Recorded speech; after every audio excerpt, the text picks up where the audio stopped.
Welcome to Mastering PSLE Maths with Tutiply. Okay, so for this question, it tells us that this table over here, it shows us the number of male and female members in the club in June. So the number of female adults is not shown. So this value over here, it is not shown. Okay, so you can see that for male, we have youths, we have adults, and we have senior citizens. So similarly for females as well. So we have these three groups of people. Okay, so for question part A, 50% of the female members in the clubs, they were adults. So this is 50%. 50% of what? 50% of all of these members, female members in the club. Alright, so it must be clear, it's all of the female members in the club. 50% were adults. So what is that? Then how many female adults were there in the club? So we must find out what's the question mark. What's the value for that question mark? Okay, so if 50% of the female members were adults, so it means that 50% would be the youths plus the senior citizens, right? Alright, so let's calculate youths plus senior citizens for females. How many are there? So we take 28 plus 44 equals to 72. Correct? So this is 72 is 50% of the female members in the club. So adults, also female adults also 50%, right? So that's why female adults in the club is also 72. Okay, so that's part A. Alright, then for part B, in July, some female adults left the club. There was no change in the number of members in the other 5 groups. Alright, so other 5 groups meaning? Okay, these 5 groups, 28, 44, 15, 15, 32. These 5 groups, there's no change in the number. Okay, so did the percentage of male members in the club increase, decrease, or remain the same from June to July? Okay, so they're asking us percentage of male members in the club. Alright, so how will we calculate this percentage? So to calculate percentage of male members in the club, right? We will take number of male members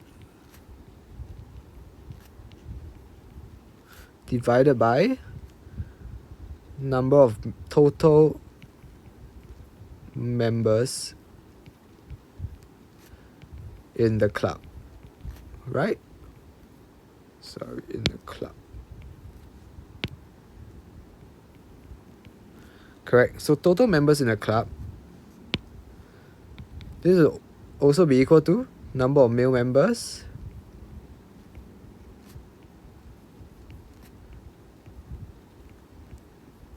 divided by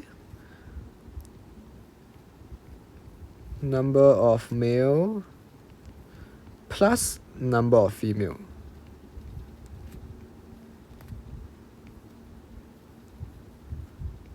Correct? Okay, now then let's analyze this fraction. So number of male members in the club, right? This one, there's no change, correct? Because previously they said there's no change in the number of members in the other 5 groups.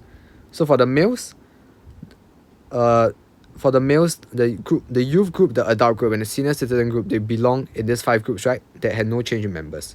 So number of male members in the club remain constant, no change. Okay, then divided by number of male, right? This one also no change, right? So only this one changed. This one, number of female, only number of female changed. So the number of female increase or decrease? So over here, some female adults left the club. Means number of female decrease, right?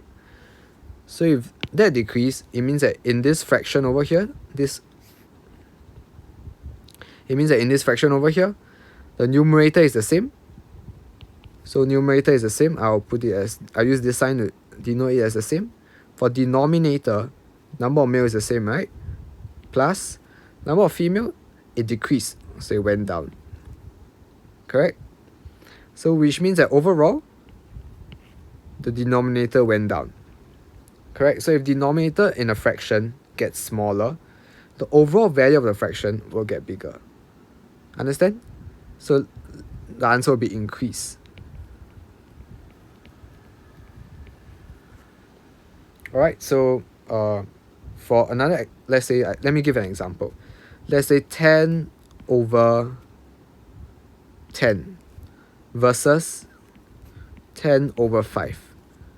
Okay, so 10 over 10, 10 divided by 10 is 1, right? But 10 divided by 5 is 2. So you can see that when we have a smaller numerator, in this case we use 5, right? Our number here is bigger. Okay?